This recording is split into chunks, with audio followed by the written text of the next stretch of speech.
Trisha, what is the So force? dumb. Trisha, what is the force that causes objects to fall to the ground? Girl, you better. I know this because my titties are low thanks to gravity. Yay!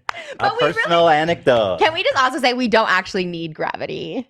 But that's a different thing. What do you mean by I that? saw someone do this. Was this a TikTok? We were watching something where someone's like, we don't actually need gravity. We were watching this with me. Like, we actually don't need it. What do you mean that we don't need gravity? What if it was never invented? Invented by who? Sir Isaac Newton. Isaac Newton created gravity? Whoever created gravity, someone did, but we don't actually need it. There Like, was we a could have time just on, all. There was a time on Earth before gravity existed? Yes. Who created gravity, babe? Dan. It was Isaac Newton. You're right. You were in the over it. right ballpark. Sir Isaac Newton perhaps first defined and discovered Maybe- gravity. He What do you didn't mean we don't invent need gravity? I'm curious about that We just statement. don't need it. But like, what do you mean? The moon doesn't have gravity. It does.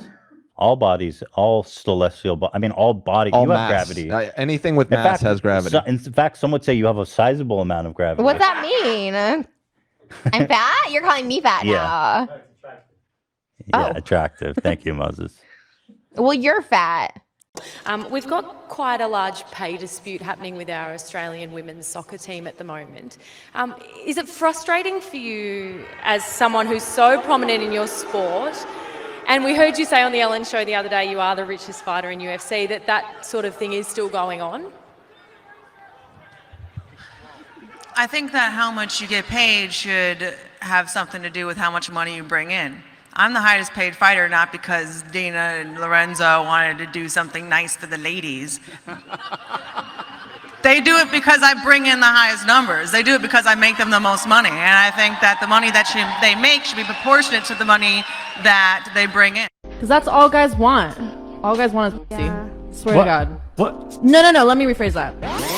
Shitty men want pussy, and that's all they want from you. Hire guys that are worth more, that will benefit your life more. They're not just gonna want pussy from you, and that's a fact. Or could it be that the men that only want sex from women is because that's all that the women have to offer?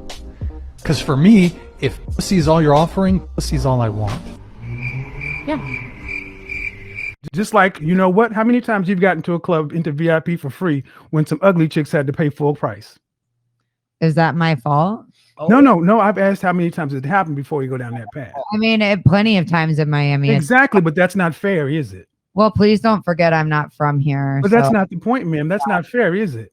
I also don't care about those things. But so you only care about fairness when it doesn't benefit you. I just don't go to clubs that often. But that's not the point. I asked you, how many times you've gone to a club where you got in and free, where ugly chicks or less attractive chicks had to pay? And you know that's happened. You didn't say, excuse me, sir. Even though I'm attractive, I demand that you charge me full price. You're okay with the double standards that benefit you. But the ones you don't like, you just throw at the wind, use sign language, shame, insults, guilt, and the need to be right to deflect and dismiss guys who are normally intimidated by this thing. I'm not. I'm just challenging your positions. You're okay with it not being fair when it benefits you. Michael, do you know what the leading cause of death for pregnant people is? Pregnant people? Mm-hmm. Mothers? Women? If you'd like to call them mothers, not all of them are mothers, but if you'd like to call them that. What are they if they're not mothers? They're pregnant people. What people other than mothers are pregnant? Does it bother you to use inclusive language? Well, it's just interesting. I prefer to use precise language. It's interesting because you come into this conversation, trying to hold this moral superiority, but then I try to be moral when I can, but right. But when I use inclusive language, which it only takes a couple extra syllables to use inclusive language, to include and who? It seems to include people who don't, identify as women but can become pregnant. So, like a person who's born a woman and then identifies as a man and is pregnant. Yeah. So you're telling me that in order to be a moral person, I need to accept the idea that a man, someone who is born a man and looks like a man, can really become a woman. That's a prerequisite of my being a moral person. I mean, yes. To me it is, because if you are trying to deny someone of their identity and deny what their life experience is, then that doesn't seem like a moral stance to me. I want to be accepting and I want to respect people's life experiences and respect the way that they want to identify and respect the way that they want to present themselves to the world. Bronte, I would like to identify, I do identify actually, as the correct person on this issue of abortion. I identify as being correct and more correct than you on this issue. And I would just ask that you accept and affirm my identity.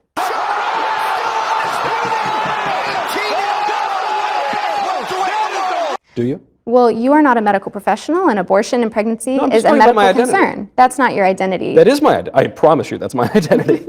You don't want to get married at all? You don't want a Not family or yet. children? Yes, but in the future, but no now. Well, you're 28, right? Yes. When do you want to have kids? 35 maybe. Well, at 35, 90, from a biological standpoint, at 35 years old, around 90% of your eggs are gone. And your ability to bring a child to term comes down a lot. I don't think so. Age is a number.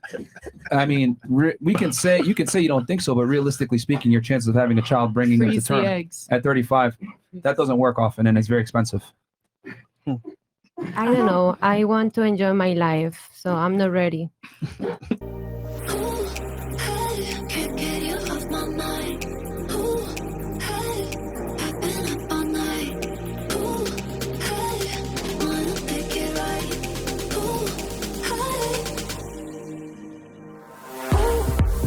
That for teenage boys now, they are so terrified of the consequences of putting a foot out of line. It was hard enough being a young teenager, working out how things are, working out how to do dating and all of that, without the terror that if you touch in the wrong place at the wrong time, you may find that your whole life is destroyed. See, I and there like is that far terror. too much. Well, I like that. As a I mother think of that a men should teenage be boy, I frightened. don't like Really? that That's terror. I do. Malicious thing I've ever That heard. is I think that awful. men should be frightened I think to you'd touch feel women in a way differently that if you they're were, not if comfortable you were. with. But we're talking about Yeah, but we're not talking teenagers, about. We're children. not talking about. We're talking yeah, but about it's an young interesting children. thing that you see. I would say that attitude actually is part of the problem too. It That is. is that's to me toxic femininity. It is. That is saying you should all be terrified, you men, if you put one. Of assaulting. Well, I think we all understand what sexual What is assault an is. assault? What Isabel's talking about is that young teenage clumsiness really in many hard. cases, which is now being recategorized as assault.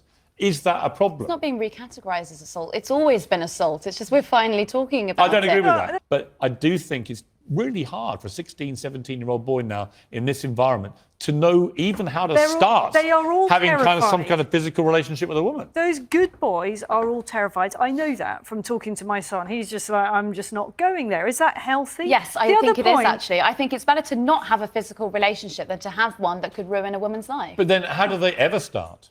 Well, don't. If you're not 100% Don't. sure, What? Are we going don't. for- What are you going to have? A bunch of Newton Celebrate. boys who But never it's had. so obvious. We actually It's do sort have of that. like- Gen Z is having far less sexual relationships Yes, than any ever they before. are. It's true. And I'm also interested, I mean, like George and I look at the data and I look at the studies, and I'm really also very much interested in studies like the analysis that was done by the American Psychological Society, which looked at 45 analysis of whether there's sex difference over 20 years. And its conclusion was that men and women are basically alike in terms of personality, in terms of cognitive ability, in terms of leadership. But what it did find was that media depictions of men and women as fundamentally different perpetuate misconceptions, as does workplace bias. Oh God, so it's my fault.